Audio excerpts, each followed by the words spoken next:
All right, and we are live. Welcome back with Murphy Mac to another episode of the Fitness Beginner Podcast, where we help you get started on your fitness journey. How's it going, everybody? Hope you're all off to a great start of the week. Hope y'all are, getting after it, getting back from the weekend. So we have a guest coming on the podcast today. We're gonna interview Mr. Joel Staley. We're gonna learn everything that he has to share with us. We're bringing him up to the screen now. So Joe actually wrote a book. He's the author of Total Reset. That's correct. Yeah. That's right. And he is also a cancer survivor. So we're going to talk about his journey today and kind of what he does. So if you would, Joel, well, first of all, I'll tell you a little bit about us.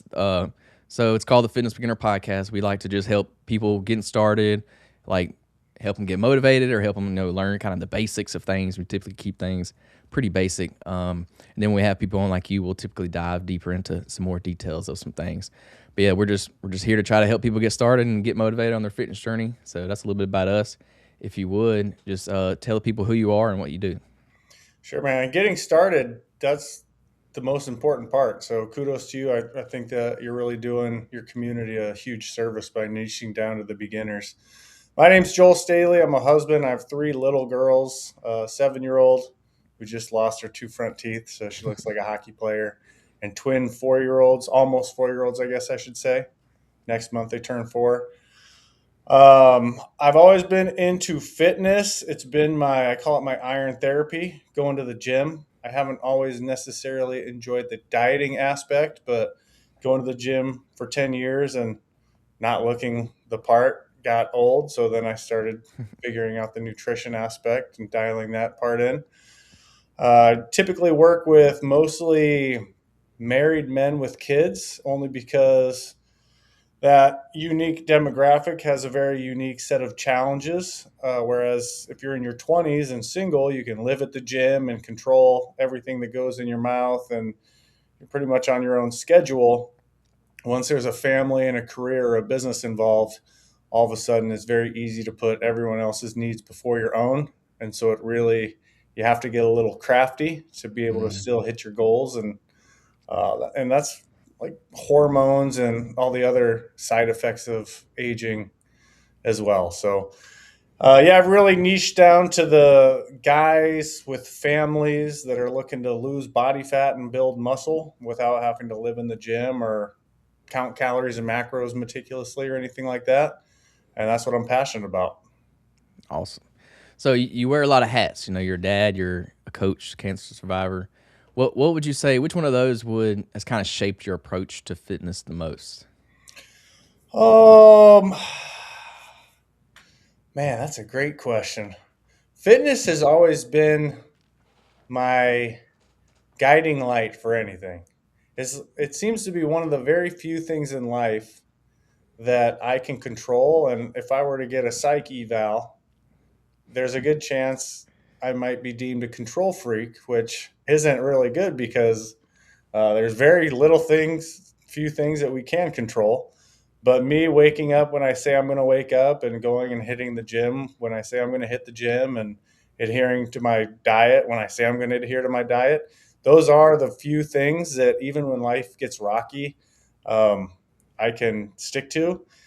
And I'm not a disciplined junkie. I'd like to be, and sometimes I can be, but for example, when I did get my cancer diagnosis, it was stage 3 testicular cancer, which we can get into that, but it came out of nowhere at the age of 36, and I got diagnosed at 37 after I let it spread throughout my whole body. But anyway, even when I got out of the hospital after being on bed rest for 12 days and just got done with my first round of chemo, I came home and I started watching a documentary on TV, some 30 for 30 documentary. And within like 5 minutes, my just internal dialogue was, "What are you doing, man? Like, get out of here. Go to your happy place. You've been in the hospital for the last 2 weeks. You just got done with chemo. Well, maybe you don't try to PR on squats or anything like that today, but at least go step foot in the gym, do a lap. If you feel like picking up some dumbbells, do a couple curls, but like get back to your safe place, the place that is always there for you." And man, that's exactly what I did. I got a lift in. I actually did have a decent workout for someone that was just loaded up full of chemicals. But it wasn't even the physical aspect of it. I remember just leaving the gym and I was almost in tears because it was like, dude, hell yeah. I'm the type of person that when all the chips are against me, I still get to the gym and make it happen. And it was just so affirming for my own identity.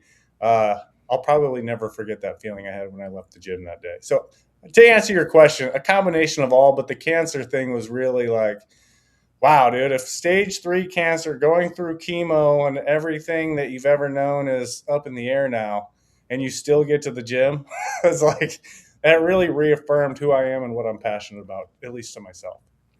Yeah, that's one thing that's really big for me is the kind of mental side of things. So yeah, you're doing something physical, but there's a lot more to the gym. Like you mentioned, you just get that good feeling. Like people always ask me how I'm so like consistent and disciplined to do it. I'm like, this is easy. Like this is easy for me. I love going to the gym because like you don't have to beg me to go to the gym. Like I'm gonna go, like because it's I enjoy it because it's not because I'm physically doing something, but because it's just a mental reset. It's just like a reset, like your total reset. I loved like when I leave the gym every day, like I'm in a better mood. You know, I feel good. I'm not. I don't think I've ever left the gym just mad.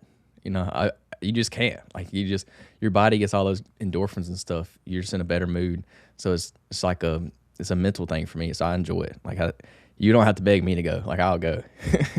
So Yeah, and for your audience, that if they're beginners, I think the reason that a lot of people do believe you need willpower and discipline and all these things to go to the gym is because they get caught up in the rut of doing the high intensity circuit classes at the gym. And man, I've been going to the gym for 20 something years now. If you put me in one of those classes, I wouldn't enjoy it and I wouldn't want to go to the gym. It wouldn't be my Joel time anymore.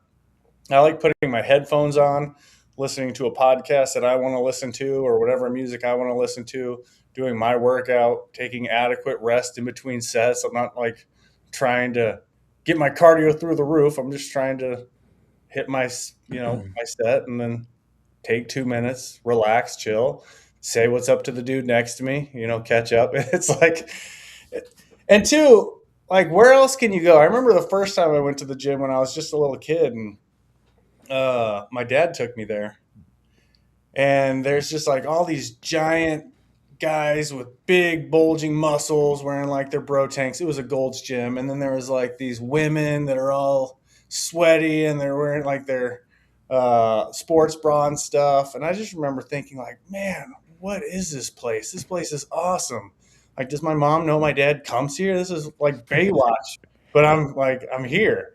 I just distinctly remember wondering where else can you go at like 5 in the morning, and it's just a bunch of people trying to improve their situation that are putting themselves first, and those are the type of people I like to be around. yeah, I hate that the gym gets kind of like a bad reputation because I feel like a lot of beginners, especially, kind of they get intimidated when they go to gyms. Like you mentioned, like there's big dudes, jacked, sweaty, probably grunting a lot, and I know that can seem kind of intimidating for a lot of people. But what you'll come to find is like a lot of those people are some of the most genuine, like down to earth people you can meet. Like if they're probably in there dealing with the same struggles you're dealing with, and they're just taking it out on the weights instead of dealing with it other ways. So I say that a lot. Like, don't be intimidated when you go in the gym. Like those dudes would more than likely help you do anything you want to do. Like if you have a question, feel free to ask them. Like they would love to help you out most of the time. Now you may run into a bad one here and there, but they're probably going to be super nice and super helpful because you're asking them something that they're very passionate about. Like the big jack dudes, they love working out. They love talking about it. They eat, sleep, and breathe it all day, every day. So they would love to help somebody out. So I always encourage people, especially beginners, to do that. Like don't try not to be intimidated. I know it can be because they're in there, real big and it's probably grunting and it's kind of intimidating, but there's nothing to be scared of. Well, there's that old saying, it's like you're never going to have a hater that's doing better than you. And so Hmm. it's what I've noticed in my own life and patterns is anytime I meet a business owner or someone that's just absolutely crushing it in an area and I ask them a question, they're never they're never judgmental. They remember being in your shoes at one point. They want to see you be successful. They want to help you. And that rule holds true for the gym as well. These bodies weren't built overnight. Everyone remembers their first few times going to the gym and being intimidated, but you're spot on. It's usually the big guys that are the most intimidating with like the tattoos and the grunts that are just giant teddy bears that want to see you make a lifestyle change and get the same benefit they've gotten out of it. Otherwise, they wouldn't have come for the last 10 or 20 years. Hmm. So what originally got you into fitness coaching? So I was in the Navy after high school, and I had a buddy back home in Omaha, Nebraska, who was doing fitness shows. And me and this guy were always competitive as kids. So I remember being on my little submarine in the middle of the ocean watching his updates, being all tanned and on stage, and everyone liking his pictures on MySpace and Facebook. And I was like, when I go back home, I'm going to do one of these fitness shows, show them it's not that hard. So when I got out of the Navy, I came back and I signed up for my first men's physique show, and it went pretty well. I don't know how deep you want me to get into this, but the deal with that was I kept noticing I'd get overly restrictive on the cut, like the 12-week diet down. And so after every show, I would lose like, let's say 20 pounds in 12 weeks just by eating egg whites and oatmeal and ground turkey and broccoli and tilapia, all the classics, sweet potato every once in a while. And then as soon as the show was over, I would just start binge eating because I hadn't had any of my foods I actually like to eat, the burritos, the cinnamon rolls, the pancakes, all that stuff for months at a time. And so I would undo all the progress I made in about a week and a half that took me months to do. And this happened like over and over and over and over again, where I would diet down, be in really good shape, have my show, and then like binge eat afterwards. And so the fifth year of competing, I actually started dabbling with some more fasting, like intermittent fasting plus even some longer fasts. And what was nice about that is I could be a little less restrictive on the diet aspect of it as long as I was hitting my fast and giving my body adequate time to burn body fat. So I was still eating all of my foods that I like to eat for the most part. I'd say like 90% of them. And what was nice was that time I actually won the show, which told me that the fasting worked really well because I never won a show before. But more importantly than that, after the show, I didn't feel that incessant need to just stuff my face 24/7. And I was able to just maintain single digit body fat from like then on out. So I'm a big advocate of fasting, lifting weights, community. Those are like my big three.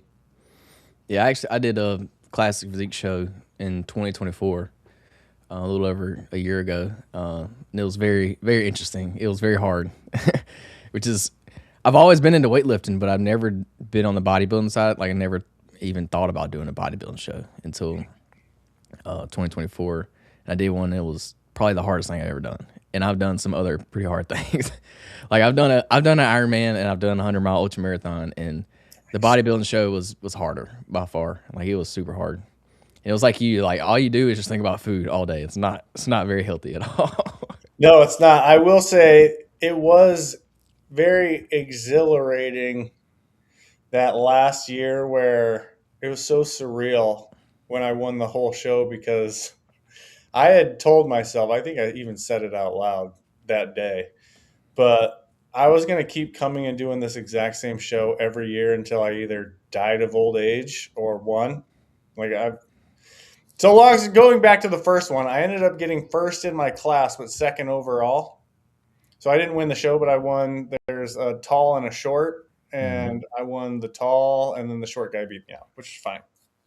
But it was my first show, and it was an all natural show. So they polygraph you beforehand, and then they piss test selective people afterwards. So I got second overall, and then I was on top of the world. And the next day, I got a call from the promoter, and he was like, "Hey, I hate to say this, but you got disqualified because you missed your piss test after the show." And I was like, "What piss test? What are you talking about?" And turns out the third place guy, they piss test the top three guys. Me and the third place guy didn't realize there was a piss test, or we just didn't know what was up. So that's when I was really like, all right, I'm going to come back and do this show next year and win it. And I got like fifth place. I'm going to come back next year and win it. And I got like sixth place. And I came back again, third place. And finally, the fifth year was when I started doing the fasting and whatnot, and it was a lot looser with the diet. But that's when I committed. I was like, dude, there's no way these people are going to get the better of me. I will come here forever until I die, until I win this show. And when I made that commitment that fifth year, it was like the universe realized it was going to be too much energy to just not let me win. So I ended up winning that show. And what I was getting at is I do remember extremely well how exhilarating it was to be the last person called and going up and winning the entire show and having all the lights on you and people cheering. And uh, it was one of the best times of my life. Yeah, it's definitely a cool experience. So you use fasting during your prep, like while you were dieting? Yeah. So the story with that was my buddy, again, I always did 12-week prep. 12 weeks out, I started. But my buddy planned his bachelor party for 3 weeks before this last show. And so I was like, oh my God, dude, I've been getting like fifth and sixth place the last few years. And that was before we were going to Scottsdale, Arizona. And I wasn't going to miss the bachelor party for one. And I also wasn't going to be the guy that brings Tupperware and tilapia when everyone else is playing beer pong and eating pizza. So what I told myself was, I'm going to go to this bachelor party and then I'm going to come back and I'm going to do some aggressive fasting. And if I lose all my muscle or if I look like crap, I just will miss the show and get back at it next year. But I came back and I started doing some 48-hour fasts and a couple 72-hour fasts. And dude, I got so lean so fast. I didn't lose any strength or muscle. And like, funny enough, that was the show I won. And I remember being backstage during the show and people are like, man, I haven't had a beer in 16 weeks, man. I can't wait to eat a cookie. And I was thinking like, just like 2.5 weeks ago, man, I was like beer bonging Four Locos with my buddies and like eating pizza and stuff. And I ended up beating all these guys out. So that's when I knew fasting was the real deal. Yeah, that's interesting. You did fasting for your show. I've never heard any other like bodybuilder doing fasting. Because like when I was prepping, I was eating six meals a day, every day, like clockwork. So I couldn't imagine doing fasting. That's interesting. But I guess it worked out for you. So Well, what I noticed was I wouldn't get hungry until I ate.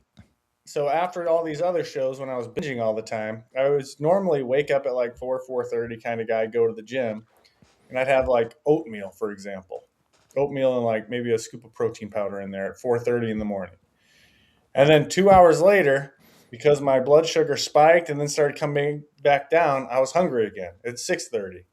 So I'd eat, and then I was hungry again at 8:30, then 10:30, then 12:30. And when you start eating at 4 a.m. and you don't go to bed till 10, and you're hungry every 2 hours, even if you're eating clean, you're eating. I tracked it one time. I was at like 5,500 calories, and I was trying to eat as clean as possible. So what I noticed was when I started doing the intermittent fasting and not eating anything until about noon, I really wasn't hungry until I broke the seal and spiked my insulin and my blood sugar until a couple hours later. So intermittent fasting was my dipping my toe into fasting, and I really didn't even do it for any other reason except it was the only way I could control my calories and my hunger whatsoever. And then I just kind mm, of took it to the next level for that last show and started doing longer fasts. yeah, that's cool. So while we're on the topic of fasting, what does your diet look like now? Like what is your fasting protocol now? Like when you're not competing, just everyday stuff. I'm right around as lean as I could want to be, so I don't have to do anything extreme. I'll say like, so I'll give you my routine right now, and then I'll give you if I work with like a guy that wants to lose 40 pounds, for example. But my routine right now is typically I eat anywhere between 2 p.m. and 5 p.m., just depending on the day and my hunger. And that works really well for me because I run my own business, obviously. So instead of having to like divide my workday into a bunch of different quadrants and go figure out what to eat and then eat it, and then you get that like kind of lethargic hour after you eat where you don't really want to do anything. I just pretty much am productivity machine, until generally, unless I am like starving, then I'll eat earlier. But generally, I try to shoot for like 4:30, 5 o'clock after we pick the kids up from school, and then I'll just eat the rest of the night. So I'm doing like family dinner and then whatever else till I go to bed. And so it's kind of like there's two Joels. There's work Joel, which isn't really eating; he's fasting and just getting stuff done. And then when he's done for the day, and family Joel checks in, family Joel's the one eating like dinner and whatever else the rest of the night. So how many calories would you say you roughly eat in a day? Because like to me, it sounds like you're eating one, maybe two meals a day. Yeah, You're not usually eating I'll much. have one big meal and then I like to make a big protein shake at the end of the day just so I stay out of the pantry and all the crap. But I would say on average, probably right around 2,000 calories. I have a big appetite though, so I can eat. I've Shoot, two always had a two big appetite. thousand calories is not a lot, not for me. No, it's not. That being said, so work Joel obviously doesn't work on the weekends. Family Joel's there, so I'm eating all weekend. Yeah. Okay. Well, that makes more sense then. I'm like, I don't, I don't know how you maintain any muscle in your body eating 2,000 calories every day. Because like if I ate 2,000, I would be skin and bones. Yeah. I think, well, the longer fast, so that's what I do for or recommend for guys that have more weight to lose, the 48 72 hour fast, which again sounds intimidating to a beginner, but counterintuitively, actually the first 24 hours is always the toughest. And then once you wake up that second day, you're in ketosis and all your hunger is like dissipated. And anyone can do a 24-hour fast. Your doctor will tell you you got to do a 24-hour fast all the time if they want to test some stuff on you. But what's nice about those longer fasts is it actually resets your hormones. And not only do you get a bump in your testosterone, but your human growth hormone, which obviously is very good for building or retaining muscle, skyrockets up to 2,000%.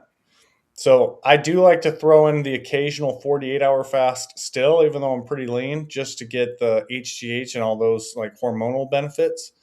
But like we have guys lose 40, 50 pounds in 90 days and they put on 5 pounds of muscle, which is just absurd if you're used to tracking calories and macros and all that stuff.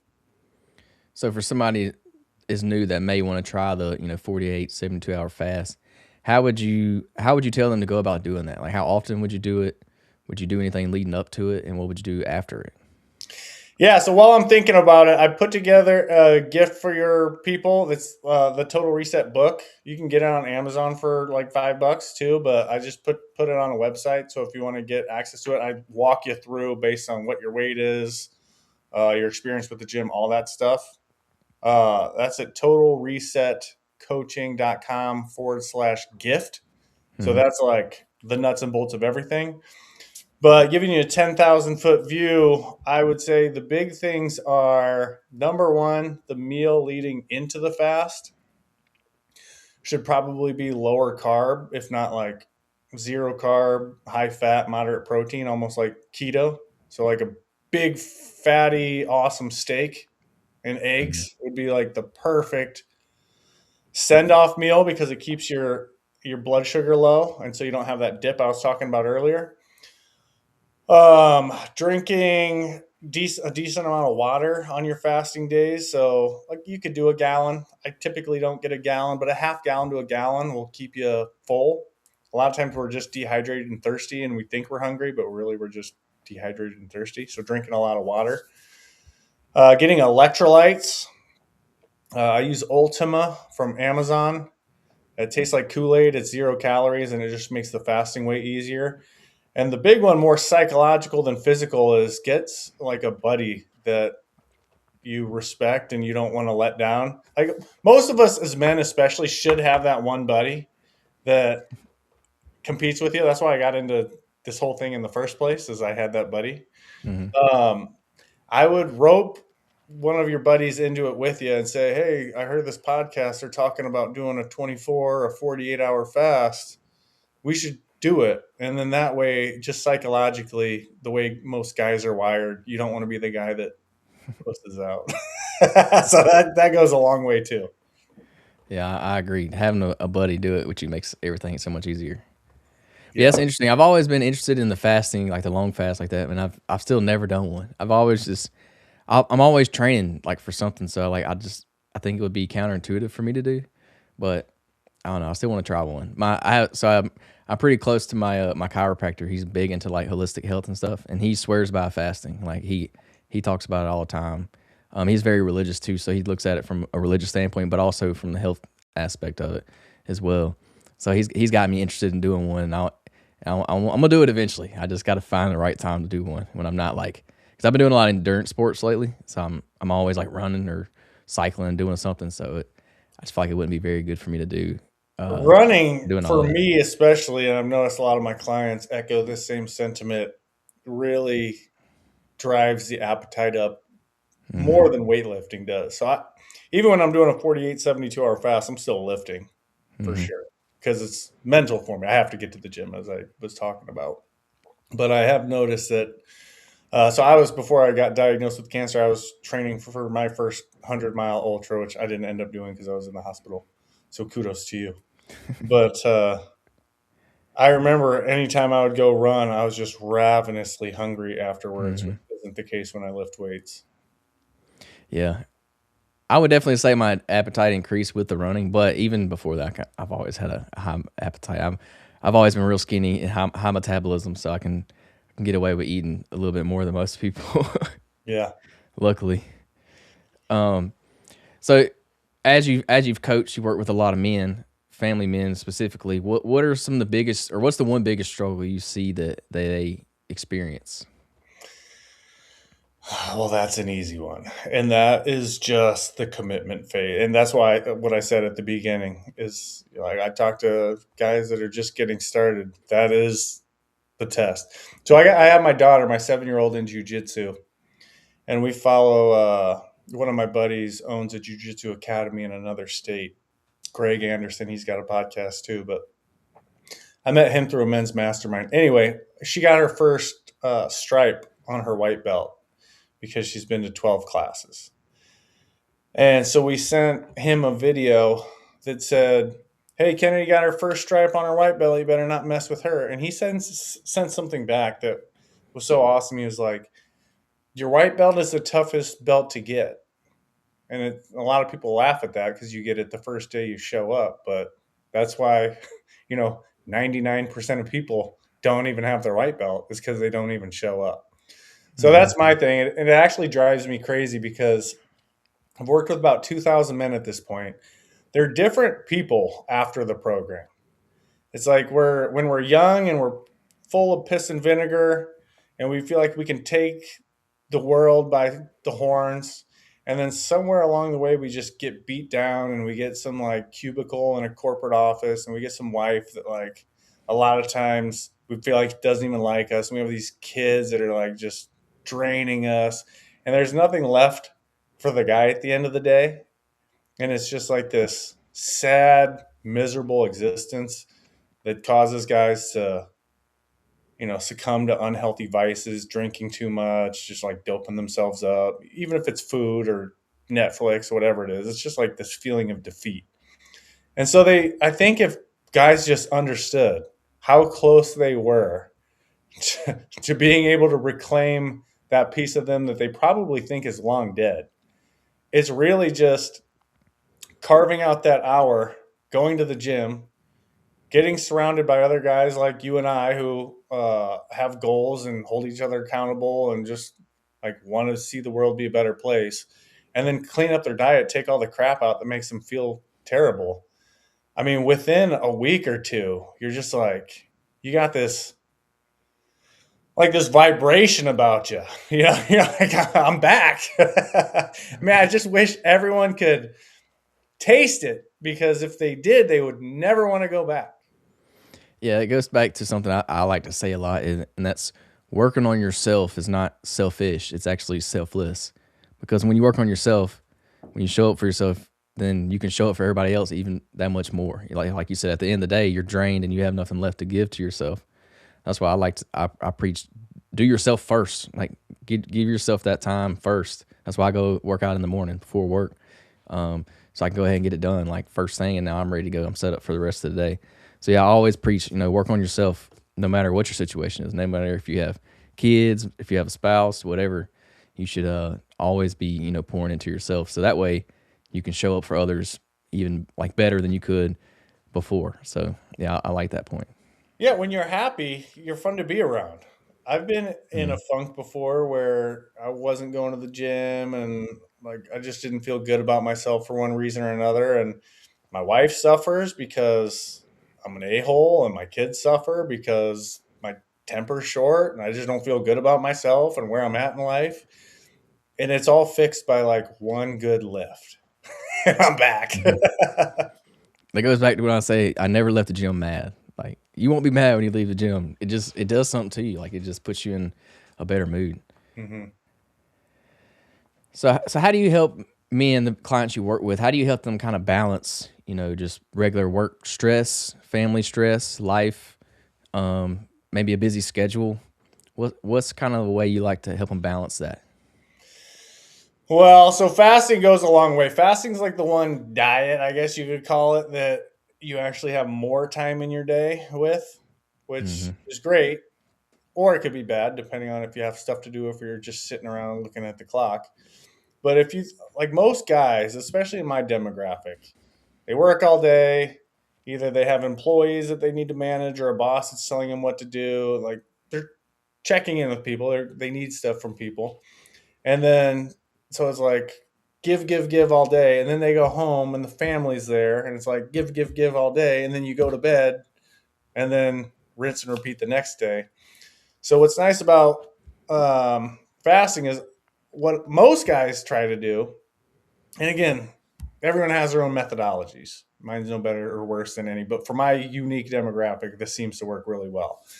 Instead of taking someone that already has way too much on their plate and they're stressed out and they're like, okay, now I have to find an hour to go to the gym on top of this, and I need to prepare 6 healthy meals a day. It's like, dude, come on.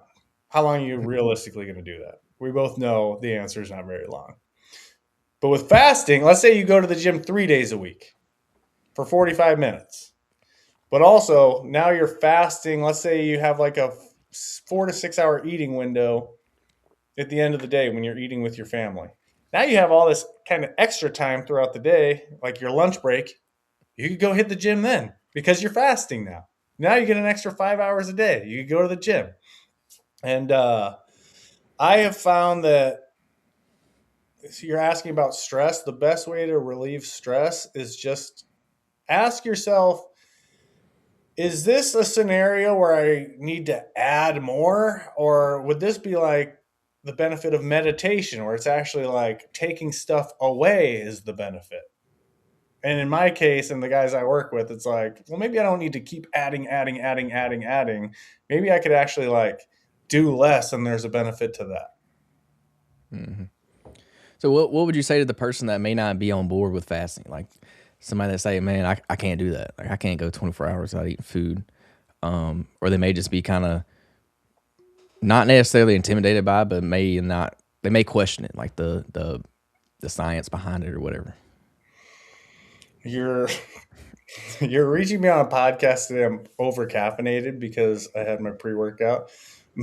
I was gonna say something probably pretty what you would think the bodybuilding guys would say, pretty much like don't be a puss, but I don't know your Mm. audience. I was an old military guy, so that's like my sense of humor. Yeah, I mean that's how I operate, but I know some people don't operate that way. No, for real. That's probably not a good coaching thing to do, is just say don't be a puss. I would go back to the old Henry Ford quote, which is if you think you can or you can't, you're right. Hmm. Like try. If you can try to fast and you can only make it 12 hours, good job. That's better than you were doing, which was probably eating right before you went to bed and then eating right when you woke up, which is like 7 or 8 hours. Go 12 hours. And when you go 12 hours, next time, see if you can best yourself, go 14 hours. But like to just throw in the towel before you even try, I mean, I would probably call you a quitter and not want you around me. I don't understand that mentality. If I see one person do something, unless they're like Michael Jordan dunking from the 3 point line, if it's like a normal person doing things, my initial thought is, oh, I could figure out how to do that too then. It's like the 4 minute mile. Like, oh, it can be done. All right, well then why can't I do it? I can go for it. And if I can't do it, I can at least try my hardest and learn the lessons required to do better next time. But I just don't even relate at all to the people that throw in the towel before they even try. So I guess I would say try. Yeah, and I guess by the time somebody gets to you, like they're already like they've already decided, hey, I'm gonna give this a shot. Like I'm trying it because normally they would Well, have quit before they even got to you. yeah, and to be fair, a lot of times I uh there's another quote that's it goes, sell them what they want but give them what they need. Mm-hmm. And so I don't necessarily on a sales call say, yeah, you're going to be doing 72 fast and 48-hour fast all the time. And because logically and emotionally, what happens is like, oh, that sounds really hard. And I've tried all these other things and I've failed. So I'll probably fail at this. And this time I'm paying a coach and I don't want to look stupid. And so I think I say the word fasting like once on the initial call. And that's why I'm a big community guy, is because once you get into our community and you see there's a bunch of people just like you and they're doing 72-hour fasts and they're doing 48-hour fasts and you've already financially committed, something tends to click in a guy's head where like, well, I'm here and I paid this money and everyone else is doing it, so I might as well give it a shot. And then they just get out of their own way and do it. And they're like, whoa, I never would have guessed. Yeah, if I'm paying money for something, I'm getting my full money's worth. I'm doing the whole thing. Like I ain't missing a workout. I'm doing the whole thing. That's how I just don't want to waste the money. Yeah, How that's how how guys are wired, man. That's the hardest part of guys getting started is swiping that credit card and making the commitment to themselves. Because Mhm. otherwise, you can always start Monday, you can always start tomorrow, you can always start the first of next month. But I tell people I could have like my program could be a 90-day program where all you eat is eggs and it wouldn't matter at all. Or all you eat is chicken breast. It wouldn't matter. Because once a guy pays the money and makes that commitment to himself, he's going to do anything he needs to do to hit his goal. It's only when guys stay in that like half in, half out, wishy washy. Well, I never really said I was gonna. That's why they stay stuck, is because they haven't made that like, they haven't drawn that line in the sand for themselves. So Mhm. I would say, like, honestly, the most important part of my role is on that initial call, asking the right questions. So they're like, dude, I need to do something, and just making that commitment. And then after that, they're pretty much guaranteed to work hard because they're invested and they're committed. Mhm. So how often are you doing a 48 or 72-hour fast? I did a 5-day dry fast a couple weeks ago, which was intense, Like no and water. I had to take my own advice. I had to pay. It's a company called dryfastingwithfriends.com, and they do it twice a year, January and June. But the reason I wanted to do the 5-day fast was because I had to do that chemo shit, which is obviously really not great for you. And this is a really good detox. But I had to take my own advice, so I had to pay them $1,000. They did daily coaching calls, and then I had to tell my wife I spent $1,000 on it. So like, if I wanted to break early, she'd be like, "No way, you just spent $1,000 of our money on not eating for 5 days. You're not eating for 5 days." Um, but that I don't do stuff long fast like that all the time. That was more just like a post chemo deal. 48-hour fast. Generally, I like to do one once a week if it works out. Usually Sunday night to Tuesday night. And again, it's twofold. A, I make a lot of less than perfect decisions on the weekend, so it Mhm. kind of undoes some of that damage, and also it simultaneously builds momentum for the week ahead. So I go into the week, feeling good and get a win under my belt right away. So yeah, like a Sunday night to a Tuesday night fast, I typically like to do once a week. Yeah, so that's pretty often. I would have said like once a month or less than that. So you're doing it pretty often. That's Well, the more you do it, the easier it is. Is kind of the mhm. deal. Yeah, I'm assuming it gets easier. But Yeah. that Oh, first big one's probably tough. My father-in-law just did a 3-day fast because we were fasting for church. So he was like, I'm gonna do a full water fast for the first 3 days, and They've been doing it for 21 days. He said he feels great now, and like he feels a lot better. They've been eating, super healthy foods. So it definitely makes a difference when you cut out a bunch of junk out of your diet. Oh, big time. So I want to talk about the neuroscience kind of training that you do. Can you explain to us what you mean by neuroscience, based training? I guess is how you put it. Yeah, so I never used to be a big mindset guy. I just figured you had it or you didn't. And then a few years ago, through just a series of weird coincidences, I mean, a quick Google search will tell you. Oh, hold on. Sorry about that. A quick Google search will tell you that 95% of our actions, habits, and behaviors are all stem from our subconscious mind.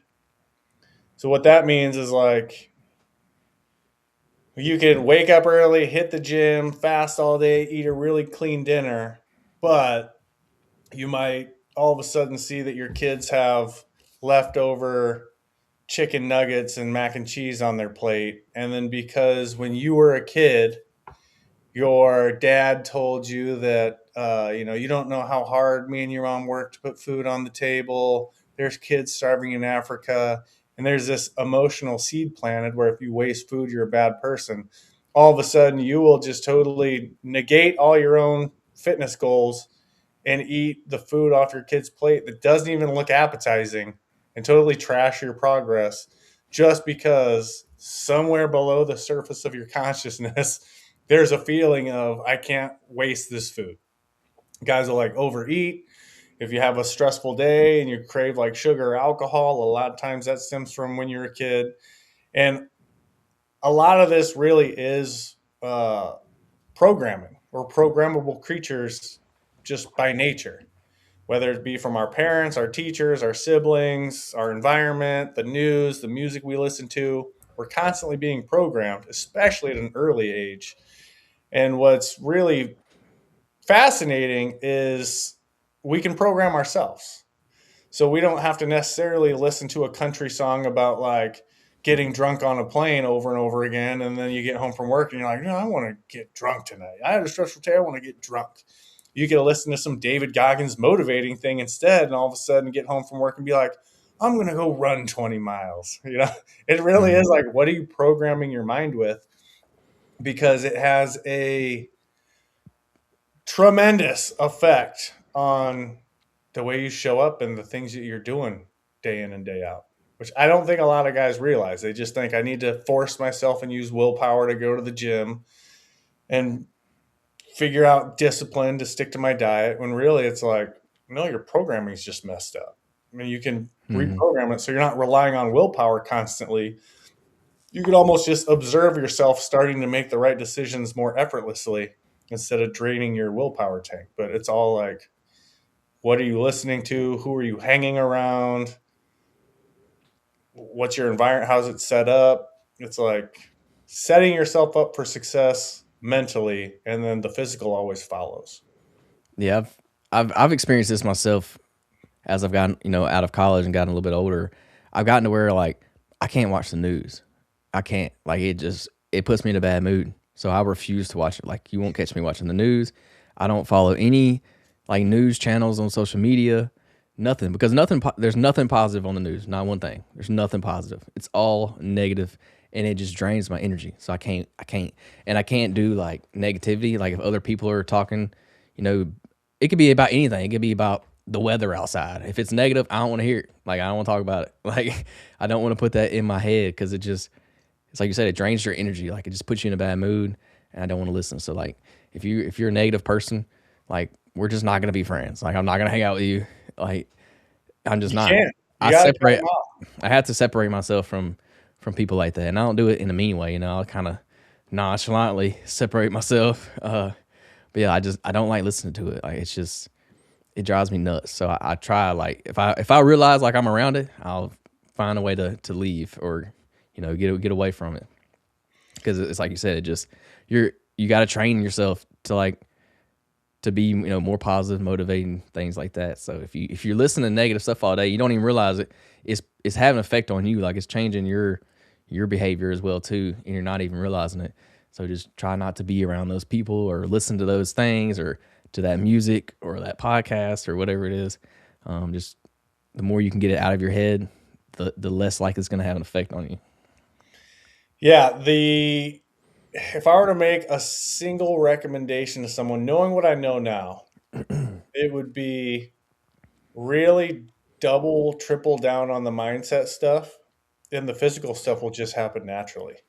But if you're surrounded by people that give you a hard time when you choose to eat healthy instead of succumb to whatever they're eating, or give you a hard time for going to the gym, you're wasting your time, you're never going to be a bodybuilder, you're hanging around like guys that just go to the bar and eat bar food and get drunk and complain about their wives and their kids, complain about their jobs and their bosses. It's that classic, like, hang around four losers and you're going to be the fifth, hang around Mm-hmm. four millionaires, you're going to be the fifth. You really have to control your environment, and that includes what you're watching on TV, what you're listening to. The big one is people you're hanging around.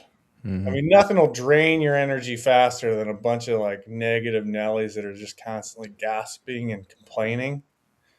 And then it's really hard to want to go better yourself when you're just riddled with negativity all the time.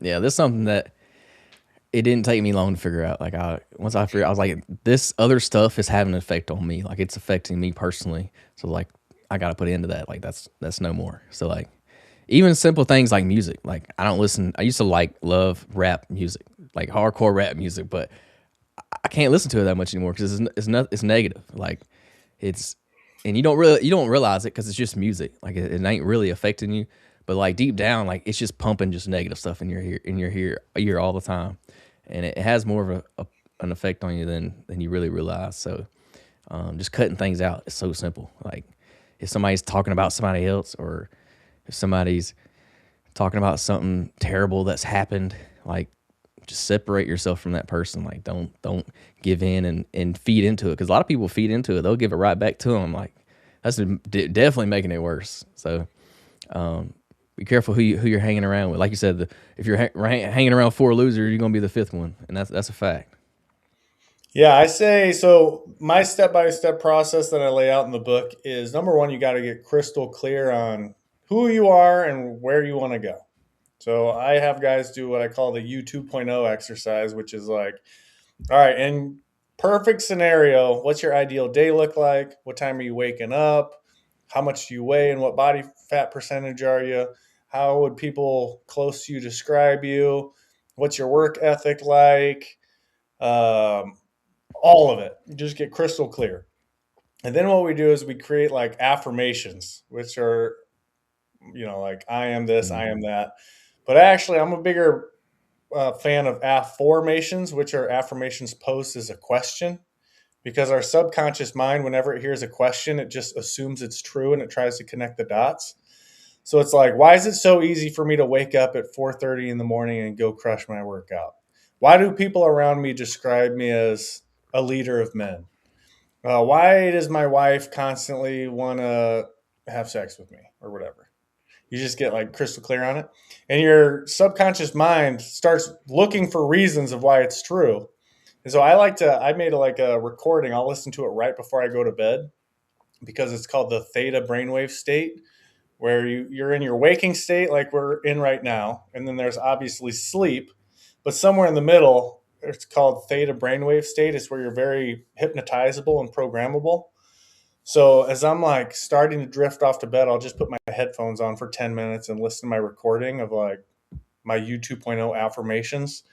And it's crazy because you can almost feel the gears turning as you're sleeping.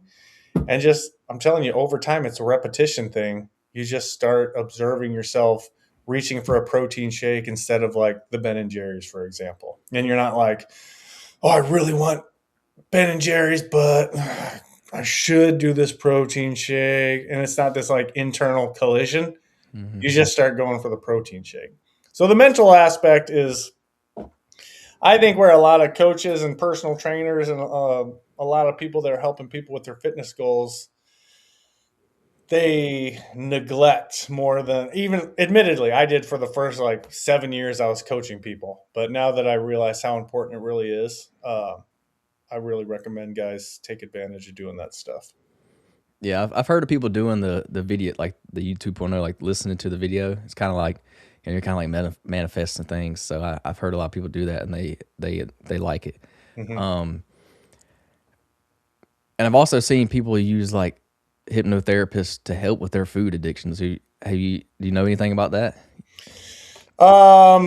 Not firsthand, but what I will say is I believe it works, but you don't even need a hypnotherapist. It Mm, would help, but you could do it yourself. If you can be intentional about programming your own mindset.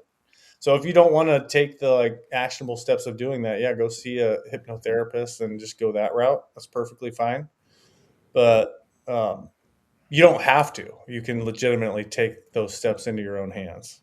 hmm I was gonna ask you something else about it. I forgot what I was gonna ask. It was about uh the YouTube 2.0 thing.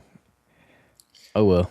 Uh, Another thing you could do is just on YouTube, they have like positive success affirmations for men or for women or whatever you are. There's a million of them, but if you don't want to record your own voice and your own affirmation, you could just listen to. Man, they've done study after study after study on this. It's just listening to positivity. Even they have like the Machiavelli motivation that is just different cuts of inspirational speakers saying stuff that's motivating. I've even more recently started listening to that on my way to the gym instead of, like you said, rock that's talking about like doing drugs and just having sex with a bunch of chicks and violence. doing shoot ups and stuff. I'm like, Mhm. this isn't really making me a better person. As a matter of fact, I like feel angry when I get to the gym. But when I'm listening to like, no one said it was going to be easy, but you're going to get harder as you go because you're the man. Then I get to the gym. I'm like, I am the man, aren't I? Yeah. So just do that. Yeah, that reminds me. You were talking about affirmations. I've used affirmations before, but it's always like I am this, I am that. But I like how you said you make it a question. So that's pretty interesting. I'll have to try that. Have you kind of turn it around to where your mind, like you said, your mind tries to put it together, tries to answer a question. So I like that. I'm gonna have to use that. That's what I was trying to remember earlier, but you There's a reminded me. whole book on it. I want to say the guy's name's Noah St. John, but I could seriously not be right at all. Oh, Noah St. John. He's got a couple books. He's got one called The Great Little Book of Affirmations. The only difference is it's spelled with an O, not an I. So Hmm. affirmations, affirmations. Then he has another one called Millionaire Affirmations. But man, he really breaks down the like neuroscience of the benefits of posing it as a question. Because a lot of times you're full of shit, right? When you're staring at the mirror and you're 40 pounds overweight and you're like, I am single digit body fat. I am a physical specimen. It's like, dude, there's a little cognitive dissonance here. You know you're not. So you're lying to yourself. And then you risk the, okay, well, I guess I'm a liar. I lie to myself identity. But when you pose it as a question, you can almost future pace it. So you're like, how am I single digit body fat and 190 pounds? And then your brain gets to work. Well, you do what you say you're going to do. You get to the gym, you eat healthy, you don't drink every night. And like it just starts rewiring itself. So I've seen much more of an impact by posing it as a question as opposed to like that dissonance of just lying to yourself with the affirmations. Yeah, I like that one. Definitely have to give that one a shot. Is there any other mental kind of things you do to help you? Like any meditation? You talked about words of affirmation. You do any journaling, anything like that? I was just saying to someone today, I want to be a journaling guy. I'm not. So I have an app for my coaching clients. I just, as of this morning, put in a little prompt for the beginning of the day and the end of the day. So the prompt is in the morning, it's like, what areas are you going to win in today? And then how are you going to go about doing it? So it's very short. Hmm. And then at the end of the day, it's like pretty much how did you execute today? What can you do better tomorrow? So I'm going to be starting that immediately. But I would say another big one is visualization. The problem with visualization is very challenging because you're just sitting there and you want to visualize whatever you're working on. Like, let's say for you, when you're training for your ultra, visualizing crossing the finish line and like, man, you're all beat up, you're muddy, you're wet, you're stinky, but like that feeling of crossing that 100-mile finish line and being like, feeling that feeling, there's a lot of benefits to it, but it's tough. So what I help guys with and what I write about in my book, it's called a mind movie, where you can essentially get clips of like a point of view of a guy crossing a finish line and people cheering, or like whatever you want to visualize. And I put it in these VR goggles and make it like double screen, so it's like 3D. And instead of having to like just solely focus your efforts on trying to visualize, instead you can just kind of like put these goggles on and watch it and be in that third person perspective. And that's like a little shortcut to get all the benefits of visualization without all the failed attempts of learning how to do it. I really enjoy that. As a matter of fact, so I live in Omaha, Nebraska, and there's no mountains around, and I drive a Chevy Trail Boss, so like a pickup truck. But I had on my mind movie that I was in like a supercar, and I was driving these windy roads through these mountains. And logically, I'm thinking, well, when would this ever happen? I drive a pickup truck, and there's no mountains in Nebraska, so what the hell? But then it was like 6 months later, I went on a trip with my buddies, and just on a whim, we decided to get a uh, what do they call it? A cyber truck, and we were in Sedona, Arizona. And man, I was just driving, and I like looked at my hand, and I was like, "Oh my god, dude, this is crazy. I've lived this like hundreds of times. I'm driving a supercar through the twists and turns of these mountains, and like I visualized this so Mm-hmm. many times, and it like happened now." So it's wild, but I've seen it happen like time and time again. If you can experience it before it happens, the world has a crazy way of like filling that vacuum with the actual material thing. So visualization's big. Yeah, like I haven't done much like purposefully doing visualization. I've always you always think about doing these cool things, but not like on purpose. Visualizing the same thing each day, like as a practice. Something I like to experiment with is ice baths. I do ice baths, Yeah. just because not because I like them, but because it's hard. Like it's mentally challenging. Like I do them every day, and I still don't want to get in that thing every day. So it's just like a mental battle that I have to face every day. Yeah. So that's one thing that I like to do to kind of work on my mindset. I've tried the meditation. I just suck at meditation. It's hard. It's tough. I Yeah. try I do the journaling a little bit. I'm doing it. I've been I picked it back up starting January. I started the journaling again, and it's just I don't know. I'm not a big journaler, but I've been doing it. So Well, so that's another thing I talk about in the book, and that's how this whole thing kind of unfolded to me. Is so you just gave yourself a label. I'm not a journaler. So hmm what that is, it's a peek into your subconscious mind, your identity. So that's probably like that's what I started noticing with guys that would gain the weight back later. Even they might go through my program, lose 50 pounds, but then 2 years later they gained it all back, as they would use language like, I'm a yo-yo dieter, I'm a snacker, I'm a drinker, I'm not a morning person. And we don't realize that our words are very powerful. We're pretty much calling our shot. And so that is kind of like the benefit of the reprogramming is like, why is journaling, how does it come so naturally to me? And then you'll notice over time that like that uh I guess like the language you use about yourself is more in alignment with who you're looking to become rather than who you've historically been. Because we're all guilty of it. We'll just give away, like we'll just tell people, hmm like I'm not a gym guy, like, but I'm going to the gym because I want to get in shape this year. It's like, well, if you believe you're not a gym guy, then you can use willpower for a few weeks. But ultimately, until you fix that shit in there, you're gonna keep going back to baseline. So hmm I actually got this AI recorder because we're all guilty of it. I'm not picking on it. There's many things that I say about myself that I'm like, well, that's not. that doesn't describe me how I want to be. So it's not productive. I got this little AI recorder and I wore it for like a week. It recorded every conversation I had. And at the end of every day, I would be like, um, show me where I was negative. Tell me where I was derogatory or victimy or in any of these areas. And it's pretty cool. AI is wild, but Mhm. I was saying things to my kids that I didn't even realize. Like I was complaining about the weather and something like that. And so AI populates like, well, you were complaining about the weather. You said it's too cold to go to the park. You promised Kennedy you'd play with her after school, but then you found a reason not to. It's like, damn, dude. Calls you out. It does. But you can use it to like identify the negative language patterns you use about yourself. And then so that way I knew what to put in my affirmations and work on.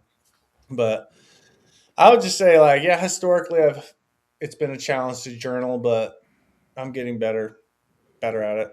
Hmm. Like, oh, okay. Yeah, that's a good idea to use for the AI. I never thought about using it that way, but that's a pretty good idea to see, because I bet it picks up on things that you would never pick up. So that's interesting. Yeah, it Is it is. one of the ones you wore on your wrist? No, mine like clips on. It's called a plaud, Plaud, and it's just like the size of a thumb drive, and it clips on so you can wear it on your shirt or your hat or put it in Yeah. your pocket. Yeah, I've seen the ones people that make like a bracelet. You wear it on your wrist, and it does the same thing. Like I've seen a lot of people use it at work. They'll use it to record their meetings and stuff. So then they have like all the meeting minutes and stuff already typed out for them after, so they don't even have to worry about taking notes. So that's super convenient. Yeah, if you have anytime you have two people, you get two different perspectives. So it is kind of like a mediator. So let's say like you're married and a fight happened, and in your mind you're like, yeah, because as soon as I walked in the door, she was on my ass about it. But if you ask her, she's like, no, he came in and asked what's for dinner right away without even asking how my day was. Well, like you can literally have the transcript and be like, okay, where did things go off the rails? Hmm. Yeah, AI is wild. It's crazy. You can do some It's cool stuff wild. with it. I dabble in it a little bit, but I hadn't done nothing like super cool with it. I use it a lot for just generic tasks, things I don't have to write out myself. Yeah.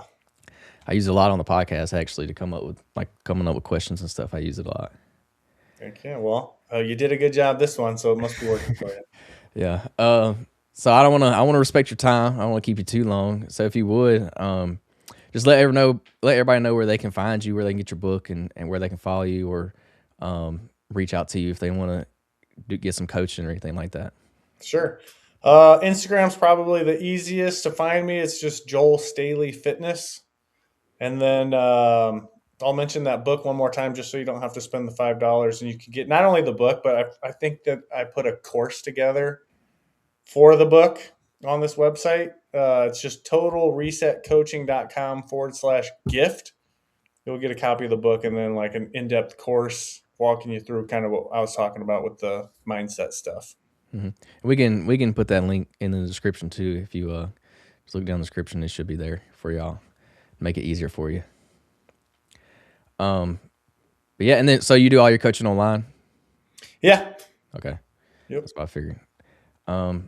Yeah. Other than that, one last thing to leave off the podcast. If you just had to give one piece of advice to somebody, getting started on the fitness journey, what would it be? They're already doing it. Fill your head with positive stuff. If you're listening to this podcast, it means you're already on the right track. Just don't be afraid to fail and learn and surround yourself with people that are doing the same. They're not afraid of failure.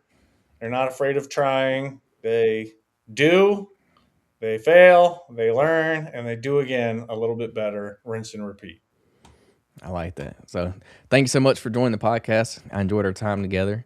Y'all be sure to tune in again next week for another episode of the Fitness Beginner Podcast. Y'all have a